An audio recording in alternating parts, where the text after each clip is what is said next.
So ఈ పైల్స్లో first one తీసుకున్నట్టయితే కనుక మనకి ఫిషర్ ఇన్ యానో అంటాం. ఫిషర్ అంటే సింప్లెస్ట్ కండిషన్. ఇక్కడ ఏమవుతుందంటే కనుక మనం మోషన్ వెళ్ళే దారిలో చివరి వరకు పేగు లైనింగ్ ఉంటుంది. బట్ లాస్ట్ 2 సెంటీమీటర్స్ అనేది మాత్రం పేగు లైనింగ్ కాకుండా చర్మం ఉన్నట్టు ఉంటుంది.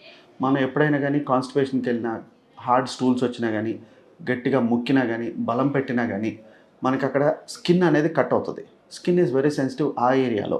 సో అలా కట్ అయిన స్కిన్ మనకి కిందకి హ్యాంగ్ అవుతుంది. ఆ హ్యాంగ్ అయిన దాన్నే మనం చిన్న పిలకలాగా ఫీల్ అవుతూ ఉంటాం వాష్ చేసుకునేటప్పుడు. ఇది ఫిషర్. కట్ అయిన స్కిన్ బాగా పెయిన్‌ఫుల్‌గా ఎందుకు ఉంటుంది అంటే గనుక ఆ స్కిన్ కింద మనకి స్ఫింక్టర్స్ ఉంటాయి. ఎక్స్‌టర్నల్ స్ఫింక్టర్, ఇంటర్నల్ స్ఫింక్టర్ అని 2 రకాలుంటాయి. సో అవి ఎప్పుడు స్కిన్ కింద కవర్ అయ్యి ఉండాలి. అవి ఒకవేళ అట్మాస్ఫియరిక్ ప్రెషర్‌కి ఎక్స్‌పోజ్ అయితే గనుక అవి స్పాజమ్‌లోకి వెళ్తా ఉంటాయి. పెయిన్‌ఫుల్ కండిషన్ వస్తా ఉంటది. సో ఈ పేషెంట్స్‌కి సింప్టమ్స్ ఎలా ఉంటాయి అంటే గనుక ఫస్ట్ థింగ్ కాన్‌స్టిపేషన్. వాళ్ళు ఎక్కువ ప్రెషర్ పెడతా ఉంటారు. ముక్కుతా ఉంటారు. మొక్కినప్పుడు బాగా పెయిన్‌ఫుల్ వస్తా ఉంటది.